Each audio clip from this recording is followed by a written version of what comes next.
Fala galera ligada no Pautas e Táticas. Hoje a análise rápida vai ser do Chelsea, campeão do mundo, time do Thomas Tuchel, que também ganhou a última edição da Champions League. Fizemos a análise do time da temporada passada. Não mudou muita coisa em relação aos padrões, mas eu quero comparar com o 3-4-3, que é a mesma plataforma tática do Antônio Conte, que foi campeão inglês, que comandou o Chelsea em 2 temporadas. Então vamos falar aí sobre essas diferenças das duas equipes com a mesma plataforma tática. Inclusive eu usei o vídeo do Football Made Simple, que é um canal em inglês que eu gosto muito para poder falar sobre tática, como base para poder fazer essa análise, também deixando aqui as minhas observações pessoais em cima dos jogadores que compõem a equipe. Você já sabe qual é o ritual, se já foi inscrito, se ainda não foi, então para a gente não perder muito tempo, vamos logo para o conteúdo do vídeo, falando aqui do Chelsea do Tuchel, desse 3-4-3 que ele aplica. Tem algumas diferenças, né? Então vamos ao time base. O Mendy no gol, o trio de zaga pode ter o Christensen ou o Azpilicueta. O Azpilicueta é o titular, mas com a lesão do Reece James, o Azpilicueta foi jogar mais à frente no meio campo e o Christensen vem compondo a zaga ao lado do Thiago Silva e do Antônio Rudiger. Como já dissemos, o Reece James é o ala direita titular, mas o Azpilicueta vem jogando por aqui. Os dois volantes se revezam. 2 desses 3 podem compor a dupla titular: Kovacic, Jorginho e Kanté. Na esquerda, o Chilwell é o titular, mas com a lesão dele, o Marcos Alonso vem tendo mais minutagem. Na final do Mundial, por exemplo, o Hudson-Odoi começou como titular nessa posição. E o trio de ataque é onde tem a maior rotatividade no elenco. Normalmente jogam Ziyech, Havertz e o Lukaku foi a peça contratada para poder ser o titular, mas ele não encaixou ainda completamente, teve algumas rusgas aí com o Tuchel e às vezes fica na reserva.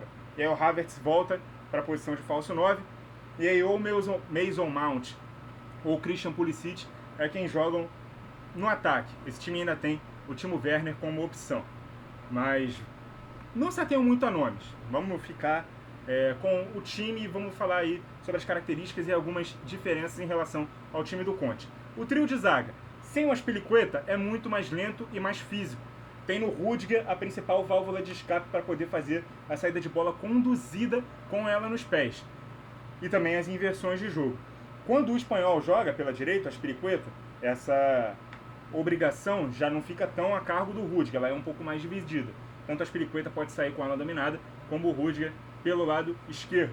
O Thiago Silva é o grande líder dessa saída de bola. É ele que atua centralizado, ele que é a peça de desafogo em alguns recuos do meio campo, tem muita qualidade no passe. Mas ele é muito mais posicional, jogando como o último homem, do que era, por exemplo, o Davi Luiz no time do Conte. Zagueiro central que tinha mais liberdade para poder sair à caça de quem atuava na zona entre linhas. A gente brincava até, o Davi Luiz funciona melhor num trio de zagueiros, porque os outros 2 zagueiros marcam o próprio Davi Luiz, que sempre foi um zagueiro muito perigoso para jogar em duplas de zaga. Em trio ele fica um pouco mais liberado para poder fazer essas saídas conduzidas.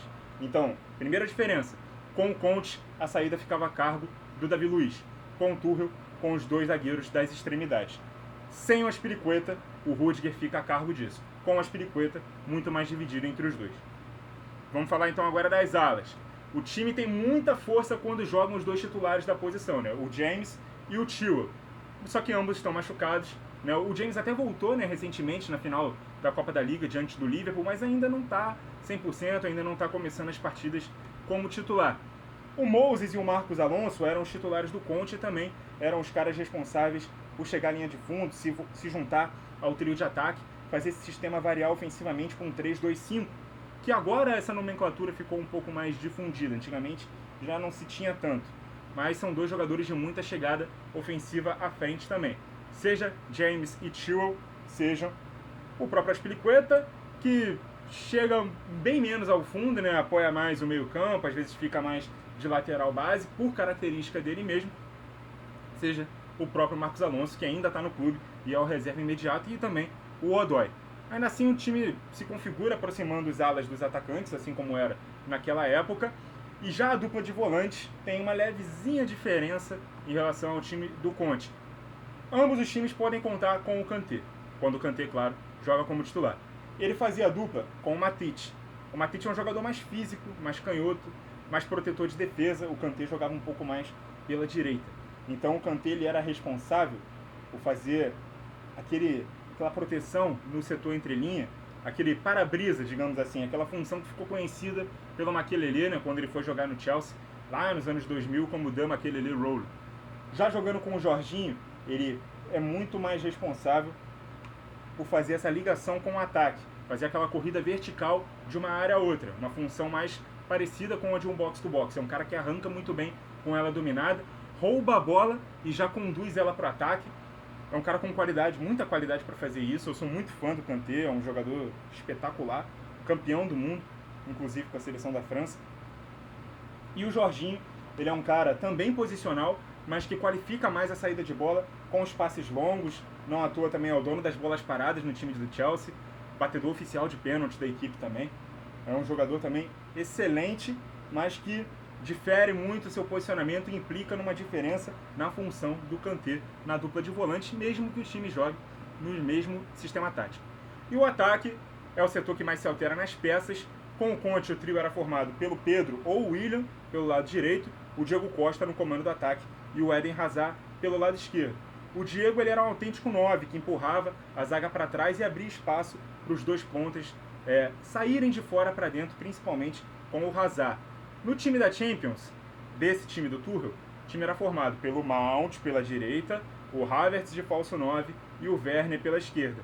Com o Havertz saindo da referência, abria muito espaço, tanto para o Mount articular por dentro, quanto para o Werner fazer aquela corrida em diagonal, partindo do lado e não do meio dos dois atacantes. Muitas vezes se cobrava do Werner que ele fosse um centroavante, artilheiro, matador, e ele nem fazia essa função dentro da equipe do Chelsea. E nem o Havertz também, que é um meio atacante e que partia da posição de 9. O time recebeu o Lukaku nessa temporada. O Werner foi para o banco. Com isso, o Havertz foi fazer o mesmo papel que o Mount faz, só que pelo lado esquerdo. Infiltrar de trás, de frente para o gol. Só que nessa temporada, o Ziyech tem tido muito mais minutagem pela direita do que o Mount. O Mount foi para o banco. E o Ziyech faz algo muito parecido com o que o Hazard fazia naquele time. Sair da ponta, cortar para dentro e finalizar cruzado. Claro, bem menos habilidoso do que o Hazard. Muito mais parecido com o Mahrez do Manchester City, por exemplo. Apesar do Mahrez partir de um posicionamento mais aberto e o Ziyech mais perto do gol, mais próximo da área, do bico da grande área, normalmente é o ponto de partida do marroquino na equipe do Chelsea. Defensivamente falando, aqui eu acho que está uma diferença muito grande das duas equipes. Até pelas escolas serem muito diferentes, né? A escola italiana e a escola alemã. A escola italiana é de uma equipe que marca mais dentro do próprio campo, perdia a bola, todo mundo voltava para marcar um 5-4-1. A automatização dos movimentos é muito grande, né? Porque basta com que os pontas e os alas recuem uma linha e componham os alas a linha dos zagueiros, né? Se tornando laterais, e os pontas a linha dos volantes, se tornando meias abertos, os famosos wingers do futebol inglês. Antes de fazer isso, o time do Tuchel marca lá em cima, pressiona alto, como a escola alemã manda. Não é exatamente um gegenpressing, mas é uma pressão um pouco mais alta, recupera a bola no campo de ataque. O Kanté é muito importante para fazer isso, porque é um cara que sempre marca de frente e recupera a bola. Ele não é aquele cara aquele volante que só rouba a bola e dá no pé de quem sabe. Ele sabe muito também. Ele conduz muito bem a bola para o ataque. Então, assim que ele recupera a bola, ele já restarta o ataque do Chelsea e ele é muito importante fazendo essa função. Passado esse momento de primeira pressão, aí sim, o Chelsea recua todo para o campo de defesa e forma o 5-4-1, muito parecido com o do Conte. Mas o Conte, quando perdia a bola, já voltava todo mundo, marcava para trás, não tinha gatilho de pressão. Já o time do Tuchel marca todo mundo correndo para frente e se não conseguir, aí volta todo mundo. Então é isso, galera. O Chelsea é um time que ganhou a última Champions League com todos os méritos, foi muito seguro, principalmente na defesa, na fase do mata-mata, fez confrontos brilhantes contra o Real Madrid nas semifinais, segurou o City numa final em que não era favorito, contra o melhor time do ano, não deixou que aquele time atacasse o seu gol, mas houve um certo exagero nos elogios pós-título que fez parecer que o time era melhor do que de fato foi ao longo da temporada.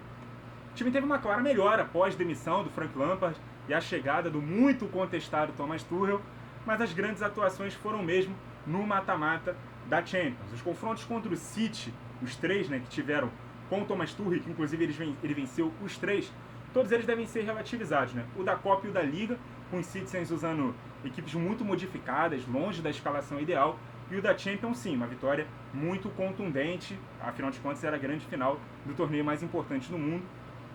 E isso fez com que um exagero nos elogios fosse criado para o Chelsea, e esse exagero fez com que a queda de rendimento nessa temporada, que era totalmente natural, além do desencaixe do Lukaku, muitas vezes no time, também gerassem críticas exageradas em relação tanto à qualidade do elenco do Chelsea como à sequência do trabalho do Tuchel. A fase dos jogadores e ao trabalho do Tuchel, né, tiveram críticas muito exageradas por conta desse exagero também nos elogios. E na minha opinião, não é nem tanto ao céu e nem tanto à terra. O Chelsea é um time bem forte, com suas virtudes, seus defeitos, uma ideia de jogo bem consolidada, jogadores de muita qualidade, mas que não é o melhor time do mundo, como o título da Champions fez parecer que ele era. E nem um time muito pior do que aquele, porque passou a tomar mais gols do que naquela reta final de Champions. Lembrando que o Chelsea chega à última rodada da Premier League na temporada passada precisando confirmar sua classificação para a Champions, perde o título da Copa da Inglaterra na final para o Leicester, então não era um time tão perfeito quanto o mata-mata da Champions fez parecer ser. Os níveis ainda são muito parecidos na minha visão, houve uma queda sim, mas não tão brusca como se fala. Mas você pode discordar, argumentar nos comentários, a gente pode debater acerca da qualidade desse time, que ainda está desfalcado, inclusive, diga-se de passagem, está na segunda temporada com o mesmo trabalho, ou seja, está muito mais visado. Hoje o adversário olha para o Chelsea com um respeito e um cuidado muito maior do que se olhava na temporada passada, então tudo isso tem que entrar na equação na hora de avaliarmos esse time. Muito obrigado a você que acompanhou o vídeo até aqui, continue ligado no Pautas e Táticas e até a próxima!